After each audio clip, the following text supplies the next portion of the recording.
पहले एक चीज को समझ लेते हैं। पहले कोर टीम क्या है और क्यों जरूरी है इसके अंदर, इस सिस्टम में कोर टीम का महत्व क्या, थोड़ा इसको समझ लेते हैं, उसके बाद अपनी बात चालू करते हैं। देखिए, कंपनी का जो काम है ना, वो क्या है? कंपनी का काम है प्रोडक्ट की सप्लाई करना, समय पर एक सुंदर सा मार्केटिंग प्लान बनाना, समय पर आप लोगों को पैसा वितरित कर देना, समय समय पर नए इनोवेशन को लेकर आना सिस्टम में, और सिस्टम को तरलता के साथ चलाना जिसमें किसी भी तरह के कोई भी चैलेंज हमारे फील्ड के अंदर ना आए। ये कंपनी का काम है। लेकिन अब आपका और मेरा क्या काम है? आपका मेरा काम यह है कि टीम में जितने भी चैलेंजेस हैं, जिन भी लोगों को इस सिस्टम को बिल्ड करने में किसी भी तरह की तकलीफ आती है, किसी भी तरह के झगड़े होते हैं, रिलेशनशिप खराब होते हैं, तो उसके आधार पर हम अपना एक एजुकेशन सिस्टम बनाएं। और उस एजुकेशन सिस्टम की शुरुआत यूनिक एजुकेशन सिस्टम से हुई, और यूईएस आरसीएम का एकमात्र एजुकेशन का सिस्टम है। बड़ी वर्ल्ड की कंपनी देखेंगे तो वहां 8-8, 10-10 एजुकेशन सिस्टम काम करते हैं, लेकिन आरसीएम की खास बात यह है कि यहाँ पर शुरू से लगाकर नीचे से लगाकर टॉप तक की पूरी लीडरशिप एक साथ है, और इसका नतीजा है कभी दो फाड़ हुए नहीं, हमेशा एक ही तरह का सिस्टम चला। अब यहां पर क्या हुआ था कि जितने भी सीनियर लीडर हैं वो सब लोग मिलकर एक कॉमन प्लेटफॉर्म पर एजुकेशन का सिस्टम बनाते हैं, जिसके तहत ये सारे अनुभवी लोग जो अभी स्टार रूबी पिन पर पहुंचे हैं या उनसे ऊपर की पिन पर पहुंचे हैं, इनके पूरे जीवन के अनुभवों को इकट्ठा कर जो जो भी गलतियां हमारे से हुई है, वो गलतियां अब आपको न करनी पड़े। जहां जहां हमने सिर फोड़कर अपनी चोट लगाई, अब आपको फिर दोबारा सिर न फोड़ना पड़े। उसके आधार पर सिस्टम का निर्माण हुआ, और सिस्टम पर आज पूरे हिंदुस्तान में यूनिक एजुकेशन सिस्टम की सेमिनार, मीटिंग, ट्रेनिंग्स होती है, और आज ये फंक्शन भी है। तो इस पे आप देखिए ऊपर लिखा हुआ है यूनिक एजुकेशन सिस्टम, है ना।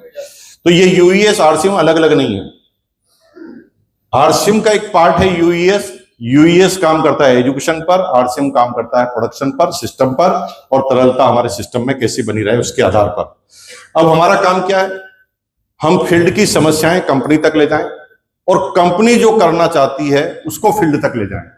ये एक पुल का माध्यम से हम काम करते हैं, और अक्सर ये चाहते हैं कि रोज और हमेशा टाइम टाइम पर नए नए कोर लीडर हमारी टीम में आते रहे। क्यों जरूरी है? इसलिए जरूरी है क्योंकि हर एक अंतराल का अनुभव अलग अलग होता है। हमने जब बहुत ज्यादा फील्ड पर काम किया था, उस समय हमारा अनुभव अलग तरह का था। उस समय के अलग तरह के चैलेंज थे, अलग तरह के प्रोडक्ट थे, अलग तरह के सिस्टम थे, और उसके बाद जैसे जैसे बदलाव आया, अभी भी बहुत सारे परिवर्तन है, और अगले 5-10 सालों बाद फिर परिवर्तन आएंगे। तो हर टाइम फ्रेम का लीडर हमारे पास होना चाहिए, ताकि उस समय की तत्कालिक चैलेंजों का हमें पता चले और उसके आधार पर सिस्टम बनाया जाए। अभी नए बच्चे आए हैं, तो अभी बहुत जल्दी यूईएस की ऐप, जनरली 1 सितंबर में ऐप आ जाएगी आपके पास यूईएस की। और फिर आप क्या देखेंगे कि अभी तक तो आगरा में कोई सेमिनार हो रही है तो कोऑर्डिनेशन नहीं होता था। आगरा में मैंने भी सेमिनार दे दी, पता चला कि एक एक्स ने भी दे दी, वाई ने भी दे दी, जेड ने भी दे दी, और जब फंक्शन हुआ तो पता चला कि हॉल भी पास में है। अब ये कोऑर्डिनेशन क्यों?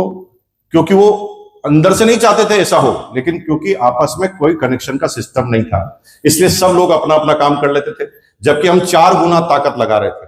अब आप क्या देखेंगे कि एक सेमिनार अगर फिट हो गई आगरा में, तो दूसरी हो ही नहीं पाई।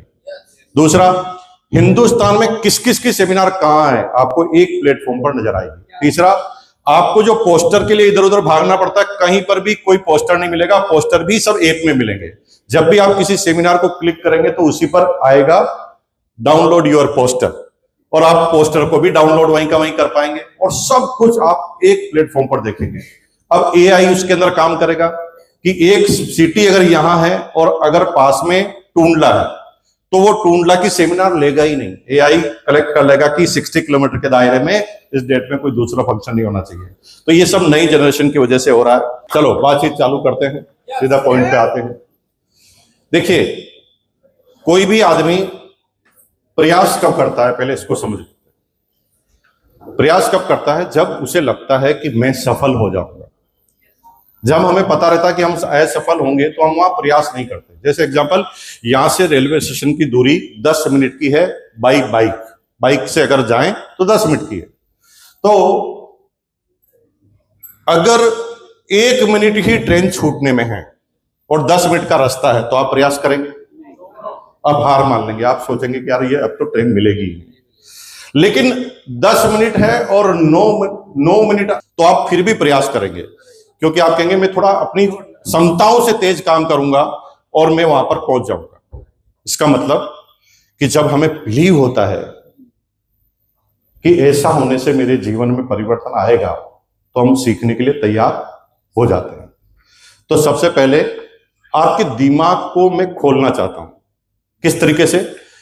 किसी को लगता है कि यार मुकेश कोठारी कुछ चंद लोग ही होते हैं, सुरेंद्र वंश जी, जो इतने कामयाब हो जाते हैं, शायद इनके अंदर भगवान ने कुछ स्पेशल गुण भेजे होंगे, रामकिशन जी अगर स्टार रूबी पे पहुंच गए। तो ये हमारे दिमाग की एक फितरत है। हम ये एनालिसिस कब कर पाते हैं? जब हम जीवन के अनुभव को ले लेते हैं, और जब बहुत ज्यादा प्रयास करने के बाद भी जब असफल होते हैं तो हमारे दिमाग में फिट हो जाता है कि सारे लोग सब सफलता के लिए नहीं होते। और जब हम ऐसा सोच लेते हैं तो हमारी कार्य क्षमताएं प्रभावित होना चालू हो जाती है, और फिर हमारे काम उस लेवल पर नहीं रहते जो शुरुआती लेवल के थे, और फिर हमें उतनी सफलता नहीं मिलती। तो पहले मैं बता दूं, ट्रेनिंग एक ऐसा माध्यम है जिससे एक व्यक्ति को मरने के लिए तैयार किया जा सकता है। हेलो, कामयाबी की बात ही नहीं कर रहा हूं, उससे ऊपर इसके लिए मरने के लिए। अगर मैं सही तरह से मोटिवेशन दूं, मोटिवेशन नेगेटिव भी हो सकता है, पॉजिटिव भी हो सकता है। तो लादेन साहब मरने की ट्रेनिंग देते हैं कि तुझे कयामत की रात तक पहुंचना है, और अगर अल्लाह के दरवाजे पर तुझे पहुंचना है तो तुझे इतने लोगों को मारना पड़ेगा। और उस दिमाग की इतनी जोरदार फीडिंग होती है कि एक आदमी गोली मारते हुए भी मुस्कुराता है और गोली खाते हुए भी मुस्कुराता है। मतलब इस तरह से ट्रेनिंग होती है कि गोली जब अंदर जाती है तब भी वो मुस्कुराता है। तो जब कोई आदमी मरने के लिए तैयार हो सकता है, आप कैसे बिलीव नहीं करेंगे कि कामयाबी के लिए तैयार नहीं हो सकता? हमारे सही रास्तों की पहचान जिस दिन हो गई तो हम कामयाबी के लिए तैयार हो जाते हैं। और किसी चीज को अगर आप एग्जाम्पल से देखना चाहते हैं तो मैं आपको एग्जाम्पल दिखाता हूं तो समझ में आएगा पूरा। यहां पर कोई आदमी ऐसा जिनको नाचने में बहुत हेजिटेशन है। प्लीज प्लीज देखिए, देखो पहले तो आप लीडर हैं, एक दूसरे पे इशारा मत कीजिए, किसी को मोटिवेट मत कीजिए। आप नाचने में आपको हेजिटेशन है, जनरली आप नाचते नहीं होंगे कहीं पे भी, आइए मेरे पास आइए। अभी अभी अभी एक सिस्टम देखते हैं कि इनको नाचने से हेजिटेशन है और ये कभी नाचते नहीं, है ना? अब क्यों नहीं नाचते, इनसे थोड़ा सा समझते हैं। और जब हम किसी चीजों को समझते हैं तो उससे कई रास्ते निकलते हैं और हमें लगता है कि यार ये काम तो हो सकता है। तो भूपेंद्र जी हमारे पास हैं और भूपेंद्र जी नहीं नाचते, इनको हेजिटेशन है। और ये हेजिटेशन है तो इसका मतलब इनको ये कभी जनरली नाचे नहीं होंगे, आगे होकर तो कभी भी नहीं नाचे होंगे, कभी भी नहीं।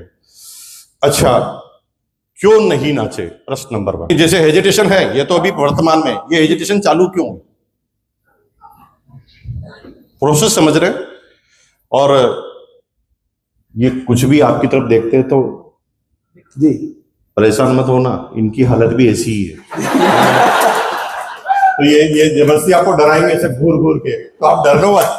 इनको जब को खड़ा करेंगे तो इनकी हालत भी ऐसी कैसी होगी, तो ज्यादा टेंशन मत लीजिए। अपन सीधी सीधी बात करते हैं, कहां से चालू हुई है एजुटेशन? सर कभी मतलब हाथ पैर हिलाए ही नहीं, कभी कोशिश भी नहीं की। कभी हाथ पैर नहीं हिलाए? आपने ऐसा कहा, क्यों नहीं हिलाए? कभी माहौल नहीं मिला सर उस तरह का। अच्छा, तो माहौल क्यों नहीं मिला?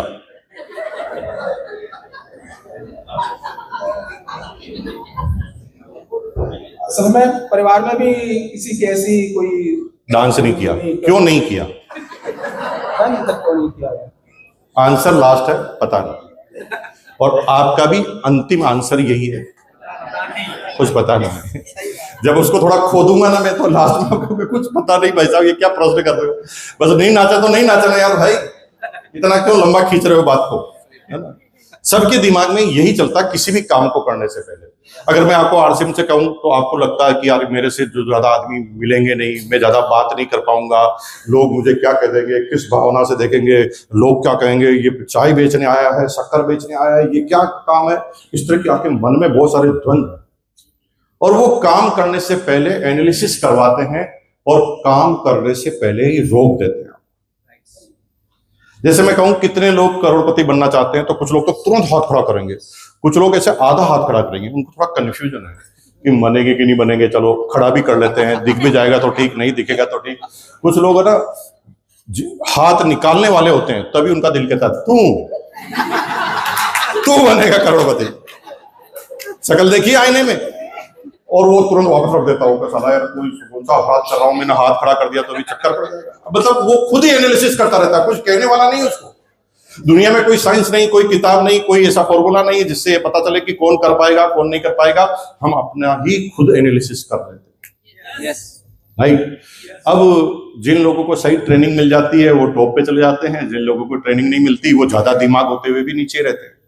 अब दिमाग तो भगवान का है ना भाई, दिमाग तो भगवान का लेना देना है, दिमाग तो अल्लाह ताला का लेना देना है। दिमाग का किसी इंसान से क्या लेना देना, ये तो आपके गुणसूत्र का मामला है। किसी के अंदर दिमाग कम होता है, किसी के अंदर ज्यादा होता है, लेकिन दिमाग से टॉप पे चले जाओगे गलतफहमी में मत रहना। दिमाग तो झोपड़पट्टी में भी पैदा हो जाता है, लेकिन उसको माहौल नहीं मिलता, उसको वो ट्रेनिंग नहीं मिलती। एक आदमी थोड़ा पढ़ाई में कम होशियार है, लेकिन उसके पिताजी बहुत अमीर हैं, वो सीधा दून स्कूल में उसको डाल देते हैं। अब वहां पर क्या होता है, पढ़ाई में तो वो एवरेज है, लेकिन वहां पर उसे माहौल मिलता है।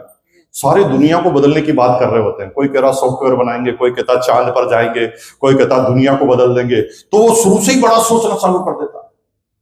तो दिमाग कम होते हुए भी रिजल्ट ज्यादा होते हैं, और कुछ लोग दिमाग ज्यादा होते हुए भी केले का होलसेल कारोबार करते हैं।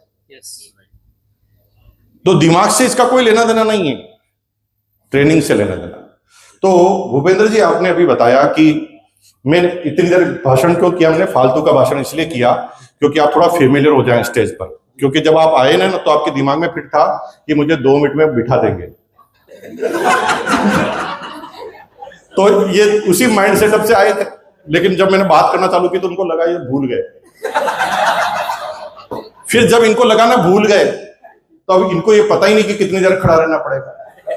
अब जो ही इनको पता चला कि कोई समय सीमा नहीं है, तो ये रिलैक्स होना चालू हो गए।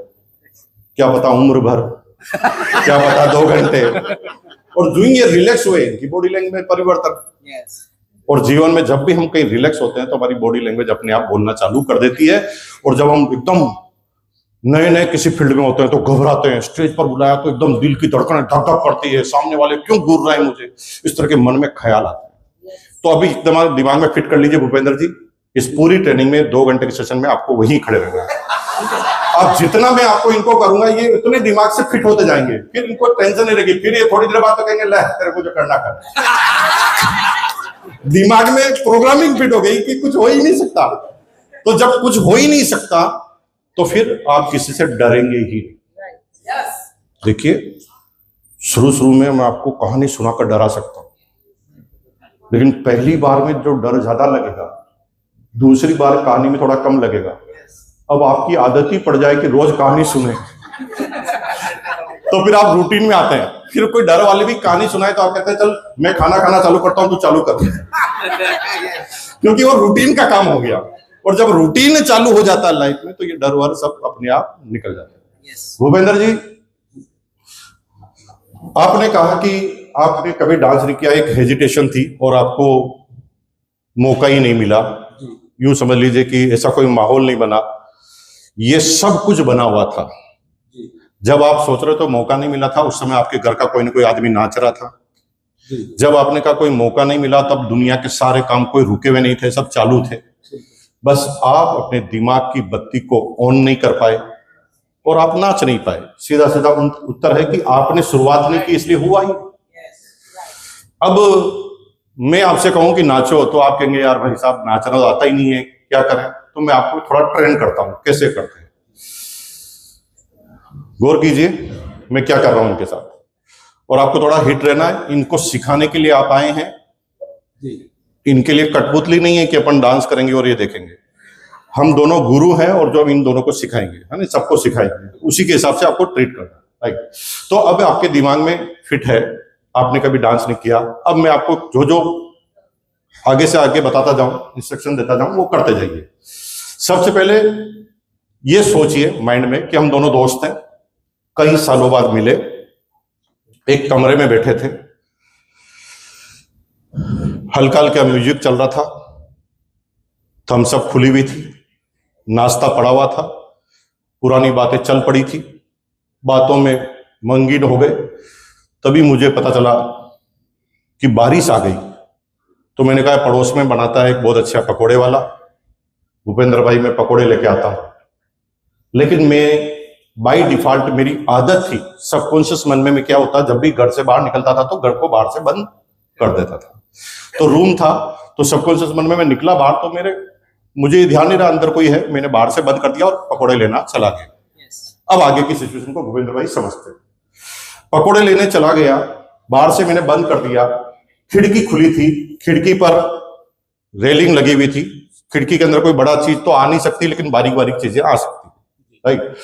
अब आप गाना भी सुन रहे, सब कुछ चल रहा है, तभी अचानक आपकी नजर खिड़की पे गई। खिड़की पे एक ब्लैक कोबरा सांप आपके सामने फन मिलाकर आपकी आंखों से आंखें मिला। विजुलाइज कीजिए कि ऐसा हो रहा है कि सामने वाला सांप ऐसे यूं आपको देख रहा, घूर कर। अब आप सोच रहे हैं क्या करूं। फिर आपने सोचा कि मैं कर भी क्या सकता हूं। आपने गेट को खड़खड़ा के देखा तो गेट बंद, मजबूत लोहे का। अब आपने कहा कि यार बस एक ही तरीका है, इंतजार करें, थोड़ा टाइम पास करें जब तक दोस्त आ जाएगा। लेकिन इधर पकोड़े वाले ने कहा कि भाई साहब अभी मैं बेसन पिसवा के लाया ही हूं, अब रुकिए। वो लेट करता जा रहा है। अब हालत आपकी खराब हो रही है, दोनों को सिचुएशन का पता नहीं क्या होगा दोनों के साथ। तभी सांप में थोड़ा मूवमेंट आता। अब सांप धीरे धीरे आपकी तरफ बढ़ना चालू होता। जब ये बढ़ना चालू होता तो ये पीछे की तरफ जाते हैं, थोड़ा एक एक कदम पीछे जाते हैं, लेकिन जाते जाते एकदम कॉर्नर आ जाता है। अब पीछे जाने का रास्ता ही नहीं, लेकिन सांप की स्पीड चालू है। सांप आता ही जा रहा, सांप एकदम पास में पहुंच गया। अब इनको पता नहीं कितने समय में वो पकौड़ी लेकर आएंगे। अब ये बड़े टेंशन में है, पसीना। अब इनके पास एक ही ऑप्शन है कि ये टाइम पास करे जब तक वो व्यक्ति नहीं आए। अब सांप इतना चालाक है कि वो इनके अंगूठे को पसंद कर लेता है, पैर वाले अंगूठे को पसंद कर लेता है। अब पैर वाले अंगूठे पर सांप काटना चाहता है। अब सिचुएशन है, यहां से हिल नहीं सकते, आपके पीछे कॉर्नर है, दोनों तरफ दीवार है ऐसे, ठीक है, पीछे कहीं जा नहीं सकते। सांप इस एंगल पर है और सांप, ये पैर सांप है, समझ लीजिए, ये आपको यहां मारने की कोशिश करता, तो आप क्या करोगे? यही करोगे ना, यही करोगे, करो। अब ये मानो कि मैं सच्ची में सांप हूं। अब मैंने समझ लिया कि आप इस पैर से बहुत स्ट्रांग है, तो सांप भी होशियार है, वो कहता मैं इस पैर पे मारूंगा। अब दोनों पैर जब भी जमीन पे टिकेंगे मैं मार दूंगा। तो मैं इधर मारता हूं तो क्या करोगे, और इधर मारता हूं तो क्या करोगे? पीछे ज्यादा मत जाओ, पीछे कुछ है ही नहीं जब तो, यानी इस पैर को ऊपर ही कर सकते आप, पीछे ले जा नहीं सकते, पीछे तो जगह ही नहीं।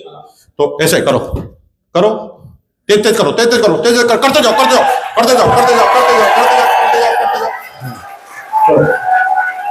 स्टेप वन कंप्लीट कि सांप जो है फन मार रहा है और ये पैर को बार बार ऊपर नीचे कर रहा है। दिमाग में फिट है, सांप ये नाच नहीं रहे।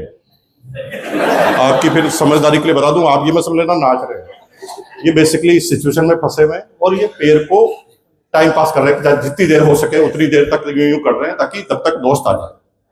अब हुआ क्या, साइंस के विद्यार्थी और आपको जीव को देखकर पता चल जाता है कि किस कैटेगरी का है। तभी एक मादा एनाफिलीज मच्छर खिड़की में प्रवेश करता है। ये मच्छर का काट जाने का मतलब मलेरिया होने वाला है। अब इनके पास कुछ समझ में नहीं आ रहा क्या करें, लेकिन मच्छर ने भी देखा कि टारगेट सिंगल है, आज इसके सिर पर काट दे। उसने टारगेट बनाया यहां का। अब माइक दे दीजिए मुझे। अब यहां पर अगर मच्छर, पीछे तो जा ही नहीं सकते, वो नीचे चालू रखना है, वो तो बचना ही जरूरी है। अब मैं यहां मच्छर काटता हूं तो आप क्या करोगे, सच बताओ? ऐसा करोगे तो वापस आ जाएगा। तो मच्छर कोई बहुत बड़ी चीज थोड़ी, मार भी सकते हैं। तो मच्छर कैसे मारते हैं? ऐसे मार सकते हैं, और दोनों हाथों से मारेंगे, देखो यहां पर बैठने के बाद मारोगे तब तक तो काट जाएगा, तो आप हवा में क्यों नहीं मारते इसको? हाँ मार सकते ना, मारो। अब नीचे वाला भी ध्यान रखो, वो तो है। चलो पैर को ऊपर करो, हाँ यस, करते जाओ करते जाओ। अब मच्छर भी मारो, मच्छर भी मारो। अब क्या हुआ, सिचुएशन समझते हैं, माइक पकड़िए। सिचुएशन समझते हैं कि ये डांस नहीं कर रहे हैं। पहले तो मैं आपको गलतफहमी के लिए बता दूं कि डांस नहीं कर रहे। अब हुआ क्या, लाइट चले गई, म्यूजिक बंद, और ये ऐसे ऐसे कर रहे हैं। तभी अचानक लाइट आ जाती और म्यूजिक ऑन हो जाता है। उस समय भी वो यही कर रहे हैं। अब खिड़की के बाहर से एक आदमी निकल रहा है, इनको देख रहा है, तो क्या सोचेगा बताइए? क्या कर रहे डांस? वो तो मच्छर मार रहे हैं, लेकिन वो सोचेगा क्या? तो हमारा डांस कैसा होता है भाई? ऐसे ही तो डांस होता है। ज्यादा अच्छा डांस होता तो आप फिल्म में नहीं होते, है ना भाई? आप डांस नहीं करना जानते इसलिए तो घर पे कर रहे हैं, राइट? मैं इसलिए नहीं करता क्योंकि मुझे नाचना नहीं आता। पता है नाचना नहीं आता, नाचना आता तो फिल्मों में होता। तो पहले तो दिमाग में फिट करो कि जिसको नाचना आता वही नाचता है। अरे नाचना आता तो नाचने के पैसे मिलते, तुम्हें मिले कभी? इसका मतलब नाचना, इसका मतलब है जिसको नाचना नहीं आता वो भी नाच सकता है। इसका मतलब तो यही हुआ कि जिसको नाचना नहीं आता वो भी नाच सकता है। अब बाहर से जो भी निकला वो देख रहा है कि ये डांस कर रहा है, अंदर से इनका हृदय जानता है कि ये क्या कर रहा है। दोनों गलतफहमी में, एक सोच रहा डांस कर रहा है, ये सोच रहे साला मैं सांप से बच रहा हूं। ठीक है, यस। ये हुई पहली कहानी, हेजिटेशन खत्म। जब हम रूटीन में आते हैं, आपने कभी डांस किया नहीं इसलिए हेजिटेशन। कभी आपका सच्चा यार अगर धक्का दे देता ना तो आपकी शुरुआत हो चुकी होती, और एक बार नाच कर चुके होते तो अभी आप खड़े नहीं होते, क्योंकि यहां पर तो वो आया है जिसने डांस नहीं किया। यहां पे आप में से कोई नहीं आया क्योंकि आपने किया। आपने कब किया? जब आपको किसी ने धक्का मारा, राइट? और जब हम धक्का खा लेते हैं ना एक बार, तो रूटीन में आ जाते हैं। तो ये ऑलवेज जो आप धक्के खाते रहते हैं, टेंशन में आते रहते हैं, परेशान आते हैं, तो इट इज द एक्सपीरियंस। और जब ये एक्सपीरियंस आते हैं ना तो रूटीन में आते हैं।